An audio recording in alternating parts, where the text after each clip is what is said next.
Cinema ఎంత block buster hit అయిందో మీ face చూస్తేనే తెలుస్తుంది సార్. మీ హంగామా ఇక్కడ చూస్తుంటే మాకు కూడా చాలా సార్ హ్యాపీగా నేను 63-66 షోలు ఫుల్ సార్ థర్స్డే రోజు. అది ఎంత అదృష్టం చెప్పండి. ఎస్ అది అందరికీ జరిగే విషయం కాదండి. అది సినిమాకు వచ్చే ప్రేమ ఆదరణ. అది కేవలం గొప్పతనం నాది కాదు, ఇక్కడ ఎవరిది కాదు, మా అందరికంటే గొప్పది సినిమా. Yes correct. దానికోసం మేము ప్రయత్నించాం, పోరాడాం, మంచి సినిమాని చేసాం. తెలుగుతో పాటు మీకు హిందీలో కూడా మార్కెట్ ఉంది, మంచి మార్కెట్ ఉంది మీకు. మరి హిందీలో రిలీజ్ ఉందా? మీరు ఏమన్నా ఏం చేస్తున్నారు? ప్లానింగ్ ఏంటి అసలు మీకు? సార్ ప్లాన్ చేస్తాం సార్, నెక్స్ట్ వీక్ ప్లాన్ చేస్తాం సార్. అంటే జీ వాళ్ళు ఆల్రెడీ తీసుకున్నారు. యాక్చువల్లీ ఈ వీకే చేద్దాం అనుకున్నాం, కానీ కొంచెం సెన్సార్ ఇష్యూస్ వల్ల కొంచెం కుదరలేదు. బట్ నెక్స్ట్ వీక్ డెఫినెట్గా మేము ప్లాన్ చేస్తాం సార్. ఈ జానర్ సినిమా ఇంకా అక్కడ బాగా రీచ్ అవుతుంది డెఫినెట్గా. అవును. ఇప్పుడు జెన్యున్గా ఆర్గానిక్గా చాలా ఇష్టపడ్డారు కాబట్టి మన తెలుగు ప్రేక్షకులు అందరూ డెఫినెట్గా రీచ్ అవుతుంది సార్. ఓకే సాహు గారు, ఒక సినిమా హిట్ అయిందంటే మొత్తం టాలీవుడ్ మొత్తం కూడా ఫుల్ ఎంకరేజ్ చేస్తూ సపోర్ట్ చేస్తుంటారు. ఇటీవల వచ్చిన ప్రతి సినిమాను చూసాం. ఈ సినిమాని మీరు మెగాస్టార్ చిరంజీవి గారికి చూపించే అవకాశం ఉందా? ఏంటి, ఎవరెవరికి చూపించబోతున్నారు? ఎందుకంటే సినిమా హిట్ అయిందంటే వాళ్ళే చూడటానికి ఇంట్రెస్ట్ చూపిస్తుంటారు, చూసి కూడా ట్వీట్ చేస్తూ ఎంకరేజ్ చేస్తుంటారు. అవును సార్, అది మనం చూసాం ముందు సినిమాలు కూడా. డెఫినెట్గా ఇప్పుడు చిరంజీవి గారు షూటింగ్లో ఉన్నారు. ఆయన టైం తీసుకుని డెఫినెట్గా ఆయన సినిమా చూపిస్తానండి. ఆల్రెడీ ఇండస్ట్రీ నుంచి చాలామంది ట్వీట్ చేశారు. నేను చైతన్య గారు చేశారు, ఇవాళ శ్రీకాంత్ గారు చేశారు. అందరూ ఆల్రెడీ చూసిన వాళ్ళు ట్వీట్ చేస్తున్నారు. డెఫినెట్గా గోయింగ్ ఫార్వర్డ్ అందరి సపోర్ట్ మాకు ఉంటుందని అనుకుంటున్నామండి. కౌశిక్ శ్రీను గారు సార్, ఇందాకలో మీరు లాస్ట్లో మాట్లాడారు, 3 ఏళ్లకి సినిమా చేసేవాడు గొప్పవాడా, సంవత్సరానికి 3 సినిమాలు చేసేవాడు సార్ గొప్పవాడా? అలాగా సార్, నేను 4 ఇండస్ట్రీలో లేను కదా. నేను లేను, ఓకే, నేను 4 ఇయర్స్ నుంచి ఇండస్ట్రీలో లేను కదా. సో తెలియదు, అంత కొత్తగా ఉంది ఇప్పుడు అంతా. ఇంకా నేర్చుకోవడం కొంచెం నాకు కొత్తగా ఉంది అంటాను అంతే. మీకు కొత్తగా ఉందంటారా? నాకు కొత్తగా, జెన్యున్ కొత్తగా ఉంది. ఓకే, అదొకటి. ఇందాకలా క్రిటిక్స్కి నచ్చినా నచ్చకపోయినా ప్రేక్షక దేవుళ్ళకి నచ్చుతుంది అన్నారు. క్రిటిక్స్కి నచ్చలేదు అనుకుంటున్నారా మీరు ఈ సినిమా? ఇది అందరికీ సూపర్ నచ్చింది సార్. అంటే 1-2% ఉంటుంది కదా సార్. Okay, 1-2% sir. 98% క్రిటిక్స్ కూడా ఎక్స్ట్రాడ్ ఎక్స్ప్లోర్ చేశారు. కాకపోతే ఏంటంటే మేము ఎక్స్పెక్ట్ చేసామంటే మా సినిమా మేము యాక్చువల్ చేసింది మన మీడియా వాళ్ళని దృష్టి పెట్టుకొని వాళ్ళ సపోర్ట్ ఇస్తారు ఇలాంటి సినిమాకి అని చెప్పి మంచి సినిమా చేసానికి ప్రయత్నించాను సార్. వాళ్ళని దృష్టి పెట్టుకొని మన మీడియాని నన్ను ఎక్కువ సపోర్ట్ చేస్తాం అనుకునే సినిమా. ఓకే, అక్కడ ఏదో 1-2% సార్, అది ఇంకా కామన్ కదా. ఓకే, అదే ఎక్కడో ఏదో ఏరియాలో హట్ అయినట్టు కనపడుతుంది మీరు ఇందాక నుంచి. అసలు హట్టే మొహం సార్ మంది లేదుగా. ఓకే, ఆల్ ది బెస్ట్ అండి. కౌశిక్ గారు సార్ చెప్పండి సార్. సూపర్గా ఉంది, సీన్స్ బాగున్నాయి, మీరు ఎంచుకున్న క్యారెక్టర్లు కూడా ఆర్టిస్టులు కూడా బాగా చేశారు. సినిమా భయపెట్టేది మోస్ట్లీ చేతన్, భయపెట్టించేసి. సో చేతన్ చేసిన సినిమాల కంటే ఈ సినిమా కోసం మీరు ఆయన నమ్మి ఇచ్చింది ఎక్కడ నమ్మారు ఇంత బాగా చేయగలడు అని? యాక్చువల్లీ ఫస్ట్ సాహు గారు నమ్మారు, టు బి వెరీ ఆనెస్ట్. తర్వాత నాకు మనోడు స్కోర్ చేసిన తర్వాత, ఎస్పెషల్లీ సెకండ్ హాఫ్లో కొన్ని థీమ్స్ అవన్నీ చేసిన తర్వాత, టీజర్ అవి చేసిన తర్వాత అసలు ఎక్స్ట్రాడినరీగా అనిపించింది. అప్పటి నుంచి నాకు ఇంకా ఎక్కువ బిలీఫ్ వచ్చింది. సో నాకు బేసిక్గా నాకు చేతుంది ఇంతకుముందు నేను హరోం హరా ఇలా కొన్ని ఫిల్మ్స్ అసలు ఆర్ఆర్ అదరగొట్టేసాడు కదా అని అనుకునేవాడిని డెఫినెట్లీ. అయితే ఈ జానరా తను ఇంతకుముందు అటెంప్ట్ చేయలేదు కదా అని నాకు ఒక చిన్న హెసిటేషన్ ఉండింది. కానీ తను అసలు నెక్స్ట్ లెవెల్లో చేశాడు. అండ్ ఈరోజు మీరు ప్రతి రివ్యూలో ప్రతి చోట చేతన్ అని మాట్లాడుతున్నారు. సో 100% తను ఎంత వాల్యూ యాడ్ చేశాడు అనేది అదే చెప్తుంది కదా. యా, సాహు గారు, చేతన్ గారు, సాహు గారు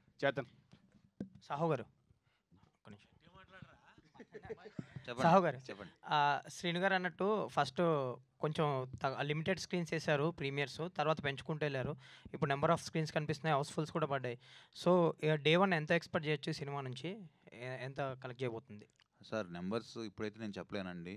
డెఫినెట్గా ఈవినింగ్కి ఒక క్లారిటీ వస్తుంది, డెఫినెట్గా చెప్తాం. ఇట్స్ టూ ఎర్లీ, ఇంకా అవ్వలేదు కాబట్టి నేను నెంబర్స్ అన్ని ఈవినింగ్ ఒక క్లారిటీ వస్తుందండి. ఓకే, కౌశిక్ గారు, చేతన్ గారు, శ్రీనివాస్ గారు, శ్రీని గారు సార్ అంటే హర్రర్ మూవీస్లో హీరో క్యారెక్టరైజేషన్స్లో మీ క్యారెక్టరైజేషన్ చాలా బాగుంది సార్. కౌశిక్ గారు ఒక సెల్ఫ్లెస్ క్యారెక్టర్ని క్రియేట్ చేశారు, ఒక యూనివర్సల్ అప్పీల్ ఉన్న క్యారెక్టర్ని క్రియేట్ చేశారు. అంటే ఇంటరాక్షన్ సీన్ నుంచి చూస్తే క్యారెక్టర్కి సెల్ఫ్లెస్గా ఉంటాడు త్రూఅవుట్ సినిమా అంతా. చాలా యూనిక్గా ఉంది. మీరు ఎస్పెషల్లీ సెకండ్ హాఫ్కి వచ్చేసరికల్లా మీ పెర్ఫార్మెన్స్ అనేది టాప్ నాచ్ అనిపించింది సార్. అంటే కథకు కట్టుబడి ఉన్నారు ప్రతి సన్నివేశంలోనే, అది బాగా అనిపించింది సార్. Thank you sir. నిజంగా మీరు అది కథ విన్నప్పుడు నాకు నచ్చిన మెయిన్ ఎలిమెంట్ అది సార్. హీరో క్యారెక్టరేషన్ చాలా బాగుంటుంది. మీరు యూజువల్ హారర్ సినిమాలు చూసుకుంటే హీరో క్యారెక్టరేషన్ కొంచెం తక్కువ ఉంటుంది. బట్ ఈ సినిమా ఏంటంటే హీరో క్యారెక్టర్ కూడా చాలా అద్భుతంగా ఉంటుంది, పర్ఫార్మెన్స్కి చాలా మంచి స్కోప్ ఉన్నది. అందుకే నేను ఈ సినిమా చేసుకోవడం జరిగింది. Thank you so much sir. Kaushik గారు, so first of all congratulations అండి. Thank you. ఆర్ట్ వర్క్ కూడా చాలా బాగా మాకు రీచ్ అయింది. అంటే ప్రతి డీటెయిలింగ్ చాలా చాలా బాగుంది. అండ్ మీ చాయిస్ ఆఫ్ కాస్టింగ్ కూడా చాలా బాగుంది. ముఖ్యంగా శాండీ గారి గురించి చెప్పాలి. అసలు ఫస్ట్ థాట్ ఆయన దగ్గరికి వెళ్ళాలి. ఎందుకంటే కొంచెం సీరియస్ రోల్ ఉన్న పర్ఫెక్ట్గా ఉన్న మనిషిని అలా కన్వర్ట్ చేసి యాక్టింగ్ చేయించడం అన్నది ఒక టాస్కే. సో ఆయనది చాయిస్ ఎలాగా, ఎవరి చాయిస్ అది? శాండీ మాస్టర్ది డెఫినెట్లీ నా చాయిస్ అండి. సో లియోలో ఆయన ఒక సీన్లో చాక్లెట్ కాఫీ అంటాడు, అది నాకు బాగా ఇంట్రెస్టింగ్గా అనిపించింది. And because is a choreographer also I felt ఆ క్యారెక్టర్కి చాలా పర్ఫెక్ట్గా సెట్ అవుతారు అని.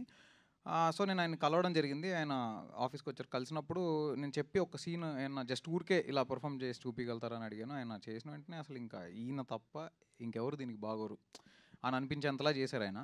అండ్ ఆయన అసలు ఫస్ట్ టైమే మేకప్ టెస్ట్ చేస్తున్నప్పుడు ఆల్మోస్ట్ ఒక 6 hours ప్రాస్థెటిక్ మేకప్ ట్రై చేసి దాని తర్వాత and he was so patient. ఆయనలో ఉన్నంత పేషెన్స్ నాకు తెలిసి నేను ఎక్కడా చూడలేదు ఇంకెవరి దగ్గర. అంత లెవెల్ ఆఫ్ పేషెన్స్, అంతే 6 hours 7 hours మేకప్ ట్రయల్స్ అదంతా అంత పేషెన్స్ నేను చూడలేదు. And he's terrific. ఆయనకి ఒక్కసారి సీన్ ఇలా చెప్తే ఇంకా ఆయన ఆటోమేటిక్గా దాంట్లోకి వెళ్ళిపోతారు. సూపర్ చాయిస్ అండి. అదే కాస్టింగ్ అయితే అదిరిపోయింది. మాకు చూసినప్పుడు ఆ విజువల్ వండర్ బాగా అనిపించింది అనమాట. కంగ్రాచులేషన్స్ అండ్ చైతన్ గారు. సార్ మీకు very very big congratulations. Because ఒక హారర్ మూవీని మేము చూస్తున్నామంటే మీ స్కోర్ వల్లే దాన్ని ఇంపాక్ట్ అనేది మాకు రీచ్ అవుద్ది. That was like 100% top notch ఉంది స్క్రీన్స్లో చూస్తుంటే. Thank you so much. మీకు ఈ సబ్జెక్ట్ ఇచ్చినప్పుడు ఇందాక అన్నారు మీరు ఇప్పుడు దాకా ఈ టైప్ ఆఫ్ స్కోరింగ్ ఇవ్వలేదని చెప్పేసి, what is more challenging for you అంటే ఏం చెప్తారు సార్? అంటే ఎప్పుడైనా ఒక ఆర్టిస్ట్, ఒక మ్యూజిషియన్ ఆర్టిస్ట్ అంటే అతను మల్టిపుల్ పర్సనాలిటీ అనేది ఎప్పుడు ఇష్టపడుతూ ఉంటారు చాలామంది. సో జనరల్గా ఒక ఇంతవరకు చేయని కలర్ నేను కొత్తగా వస్తుంది అన్నప్పుడే ఎలాంటి ఇన్స్ట్రుమెంటేషన్ సెలెక్ట్ చేసుకోవాలి, ఎలాంటి కైండ్ ఆఫ్ జానర్ని పిక్ చేసుకోవాలి. అంటే మ్యూజికల్ హర్రర్లో కూడా ఇప్పుడు జనరల్గా సైలెన్స్ అనేది హర్రర్లో ఒక కైండ్ ఆఫ్ అప్రోచ్ లాగా జనరల్గా మనం చూస్తూ ఉంటాం. సో ఈ మినిమలిస్టిక్ సైలెన్స్ లాగా ఉండేది ఒక అప్రోచ్, అండ్ మినిమలిస్టిక్ ఎపిక్ లాగా ఉండేది ఒక అప్రోచ్. సో అలాంటి అప్రోచ్ ఒకటి తీసుకుని చాలా కొత్తగా చేయొచ్చు కదా అని స్కోప్ మెయిన్గా బిలీవింగ్ ఫ్యాక్టరే. సాహు గారు, అర్చన గారు వాళ్ళు బిలీవ్ చేసిన ప్రాసెస్ స్టార్టింగ్ నుంచే చాలా సపోర్టివ్. తర్వాత కౌశిక్ చాలా సపోర్టివ్. అండ్ అందరూ అండి చాలా ప్రతి ఒక్కళ్ళు చాలా కంఫర్ట్ జోన్లో నేను చేయడానికి డెఫినెట్లీ అందరి సపోర్టే, లేకపోతే అవ్వదు అసలు, అది హైలీ ఇంపాసిబుల్. సాహు గారు చాలా మొదటి నుంచి కూడా నాకు నమ్మారు నిజంగా, అది ఎప్పటికీ మర్చిపోలేను నేను అది. కంగ్రాచులేషన్స్. Thank you. సాహు గారు కంగ్రాట్స్ అండి.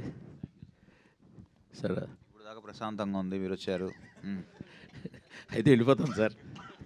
వెళ్ళిపోమంటారు చెప్పండి సార్. లేదు చెప్పండి. ఏంటి సార్ ఈ సినిమాని కష్టపడి పూర్తి చేసి రిలీజ్ చేశారు, ఈ జర్నీలో పడిన ఇబ్బందులు చెప్పండి సార్ ఏమైనా ఉంటే. కాదు ఇప్పుడు అసలు మన పాజిటివ్ ఉండదుగా, ఇబ్బందులు ఏం లేవు సార్. అంతా రిలీజ్ అయిపోయింది కదా ఇప్పుడు. వెరీ హ్యాపీగా ఉన్నాం. మీకు తెలుసు ఎంత రెస్పాన్స్ ఎంత బాగుందో. అందరు ఫోన్ చేసి చెప్తున్నారు చాలా మంచి సినిమా అని. నాకు ఫస్ట్ టైం చాలా మంది ప్రొడ్యూసర్స్ ఫోన్ చేశారు. Very good. ఇన్ని సినిమాలు ఎప్పుడు చేయలేదు. సో దాన్ని బట్టి ఐఎమ్ ఆల్సో అజ్యూమింగ్ అంత బాగుంది బయట మార్కెట్లో దీని టాక్ అని నాకు అనిపించింది మార్నింగ్. Very happy. ఇబ్బందులు అంటే ప్రతి సినిమా కూడా ఇబ్బందులు అంటే ఏం లేదు సార్, అంత ఇబ్బందులు ఏం పడలేదు. Every movie is a struggle. ఎవరికైనా, ఒక ఆర్టిస్ట్కైనా, ఒక డైరెక్టర్కైనా, ప్రొడ్యూసర్కైనా is the same thing. But end of the day ముందు ఒక రిజల్ట్, హ్యాపీ రిజల్ట్ వచ్చినప్పుడు అన్నీ మర్చిపోతాం. ఓకే ఓకే సరే, అన్నీ మర్చిపోండి డైరెక్టర్ గారు కాబట్టి. సరే యూజువల్గా ఈ థ్రిల్లర్ సినిమాలు, సస్పెన్స్ థ్రిల్లర్లు, హర్రర్ థ్రిల్లర్కి ఉన్న ప్రాబ్లం ఏంటంటే ఇంటర్వెల్ బ్లాక్ దాకా ముడేస్తారు. ఇంటర్వెల్ బ్లాక్ దాకా ముడేసి చాలా క్యూరియాసిటీ జనరేట్ చేసుకుంటూ వెళ్తారు. సో ఎలా అయితే ముడేసారో దాన్ని అలా స్లోగా ఇప్పుకుంటూ క్లైమాక్స్కి తీసుకెళ్ళాలి. బట్ ఎక్కడో ఒక దగ్గర ఏం చేస్తారంటే ఇక ముడి ఎప్పుడో మానేసి నెరేటివ్ ఫార్మాట్లోకి తీసుకెళ్ళిపోతారు. ఈ సినిమాలో ఆ సెకండ్ హాఫ్లో ఆ నెరేటివ్ ఫార్మాట్ చాలా ఎక్కువ ఉండడం అన్నది మీరు గమనించారా? లేదు సార్, యాక్చువల్లీ మీరు ఇప్పుడు ఏదైతే చెప్పారో సెకండ్ హాఫ్ అంతా అన్ఫోల్డ్ అవుతూ ఉండాలని, డెఫినెట్గా సెకండ్ హాఫ్ అన్ఫోల్డ్ అవుతూనే ఉంటుంది. బికాజ్ మీకు ఎవ్రీ అన్ఫోల్డ్ దానంతటా అది అవ్వడం వేరు, ఏదో ఒక క్యారెక్టర్ చేత మొత్తం చెప్పించడం వేరు. అది నేను చెప్పేది. అంటే బేసిక్గా అదొక స్టైల్, ఇది ఒక స్టైల్ ఆఫ్ నరేషన్ అండి. మనం ఎందుకు ఇంతకు ముందు చాలామంది అలా చేశారని అలానే ఎందుకు చేయాలి అంటే దానివల్ల అంటే అలా కాదు. సినిమా అనేది ప్రేక్షకుడు చూడాలి, అంతే కదా? అవును సార్, నేను చూడాలి, కరెక్ట్. నేను దాంతో ట్రావెల్ అవ్వాలి, కరెక్ట్. దాంతో నేను కూడా ఒకటి సపోజ్ ఒక హీరో అన్ఫోల్డ్ చేసుకుంటూ వెళ్తుంటే హీరో వెనకాల ఆడియన్గా నేను కూడా వెళ్ళి అది నేను ఎంజాయ్ చేయాలి.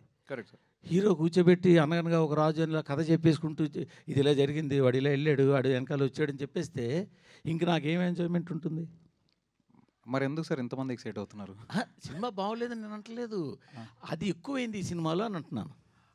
మేబీ సార్, అంటే బేసిక్గా నేను ఆ స్టైల్ ఆఫ్ నెరేషన్ని చూస్ చేసుకున్నాను. ఇంకా అది ఇంకోటి ఏంటంటే what I felt is second హాఫ్లో మోర్ దెన్ హారర్ ఎలిమెంట్ ఉంటూనే ట్విస్ట్స్ అనేది ప్లేస్ చేసుకుంటూ వెళ్ళామన్నమాట.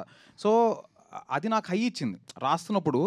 ఫస్ట్ ఒక క్యారెక్టర్ని ఇంట్రడ్యూస్ చేసాం, ఆ క్యారెక్టర్ తోటి కొంత చిన్న నెరేటివ్ జరిగింది. ఆ నెరేటివ్ చూసినప్పుడు మనం ఒకటి ఎజ్యూమ్ చేసుకుంటాం, దెన్ అగైన్ ఒక ట్విస్ట్ పడుతుంది, దాని తర్వాత ఒక 20 minutesకి మళ్ళీ ఇంకోటి జరుగుతుంది. సో అలా అది నాకు హై ఇచ్చింది రాస్తున్నప్పుడు.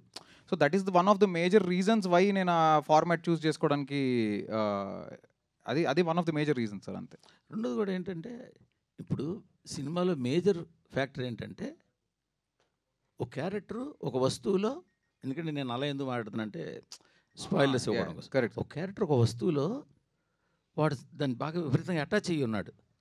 ఆ వస్తువును వీళ్ళు స్పాయిల్ చేశారు కాబట్టి వాళ్ళ మీద పగబట్టాడు అన్నది పాయింట్. మీరు మొత్తం చెప్పేయండి సార్, అయితే అయిపోద్ది. నేను స్పాయిల్ అందుకనే చెప్పాను. మీరు దాన్ని అంత క్లారిటీగా చెప్పలేకపోయారు సినిమాలో అనిపించింది నాకు. అవునా? అంటే అర్థం కాలేదా సార్ అది చూసినప్పుడు, ఇది రీజన్ అనేది? నాకు అర్థం కావడం కాదు సార్, అది కొంచెం స్టడీగా బాగా చెప్పాల్సిందే అంటున్నాను. ఏమో సార్, అది మీకే తెలియాలి. బట్ ఇంకొక చిన్న థింగ్ ఏంటంటే బేసిక్గా నెరేటివ్లో మీరు ఇందాక అడిగిన క్వశ్చన్కి కూడా ఎందుకు ఒక క్యారెక్టర్ చెప్పాలి అంటే, ఇప్పుడు 1989లో స్టార్ట్ అయిన కథ, హీరో టైం ట్రావెల్ చేసి వెనక్కి వెళ్ళి అతనంతట అతను తెలుసుకోలేడు. ఖచ్చితంగా ఎవరో ఒక క్యారెక్టర్ చెప్పాల్సిందే. ఎవరో ఒకరు చెప్పకుండా ఇతనికి తెలిసిపోయింది అంటే అతనికి సూపర్ పవర్స్ లేవు. అట్ ద సేమ్ టైం అంటే one of the major reasons why I chose that narrative అనే దానికి చెప్తున్నాను మీకు. మీరు అడిగిన క్వశ్చన్ 100% కరెక్ట్. పిల్లలోనే నెరేటివ్ ఉంటుంది, అది ఎంత % ఉన్నదాన్ని బట్టి ఉంటుంది. అది నేను చెప్పింది, మీ దాంట్లో ఎక్కువైందని అంటున్నా. అదే ఆ ఫార్మాట్ చూస్ చేసుకున్నాం సార్, అంతే. హీరో గారికి ఇందాక క్వశ్చన్కి అంటే నేను మీ అంత నాలెడ్జ్ లేదు సార్, అంత నాలెడ్జ్ కూడా లేదు సార్, అంత గొప్పనైతే కాదు కానీ సార్. మామూలుగా ఇప్పుడు కొన్ని మలయాళం సినిమాలు చూస్తాం కదా సార్, అంటే మనం జానర్ ఏంటంటే horror mystery. So second half మనం దానికి stick to the genre sir. ఈసారి ఏమి మేము ఎక్కడ ఎలివేట్ చేయకుండా, సాంగ్లు అవి పెట్టకుండా, ఎక్కడ దాన్ని స్పాయిల్ చేయకుండా we have stuck to our genre. So మీరు మిస్టరీ చాలా అన్ఫోల్డ్ అవుతూ ఉంటుంది సార్. మన example Malayalam cinema officer on duty చూసారా సార్? చూసారా సార్ మీరు? ఆఫీసర్ ఆన్ డ్యూటీ చిన్న గోల్ చైన్ దగ్గర స్టార్ట్ అవుతుంది. చిన్న గోల్ చైన్ దగ్గర స్టార్ట్ అయ్యి by the way it unfold చూసారా కదా, చాలా ఎక్స్ట్రాడనరీ అనిపిస్తుంది. సో సమ్వేర్ మాకు మీరు ఇప్పుడు చెప్పిన అర్థం చిన్న అక్కడి నుంచి స్టార్ట్ అయ్యి కదా ఎలా అన్ఫోల్డ్ అవుతుంది అనేది మేము కొంచెం ఫ్రెష్గా ఫీల్ అయ్యాం. బట్ మీది ఏదైతే క్లైమాక్స్ పార్ట్లో మీ గెటప్లోనే విలన్ కూడా రావడం, ఆ పార్ట్ చాలా బాగుంది. అక్కడ మీరు చేయడం కూడా బాగా చేశారు సార్. కంగ్రాట్స్ అండి. డైలాగ్స్ అవి మీకైతే బాగా తెలుస్తుంది కదా సార్, తెలుగు డిక్షన్ అదంతా. అదేం లేదు సార్, అందరికీ తెలుస్తుంది. బాగుంది సార్, బాగా చేశారు. Thank you. ఇంకా కొంచెం బాగా నాలెడ్జ్ ఉంటుంది. లేదు, congrats sir. Thank you, congrats.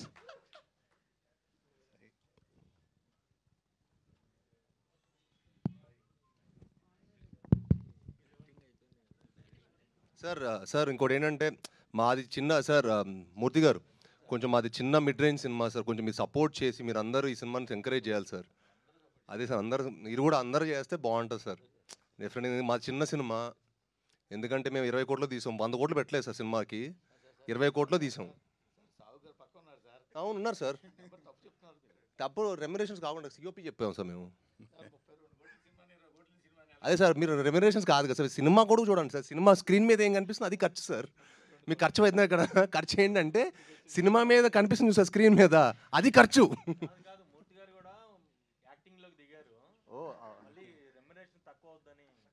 అయ్యో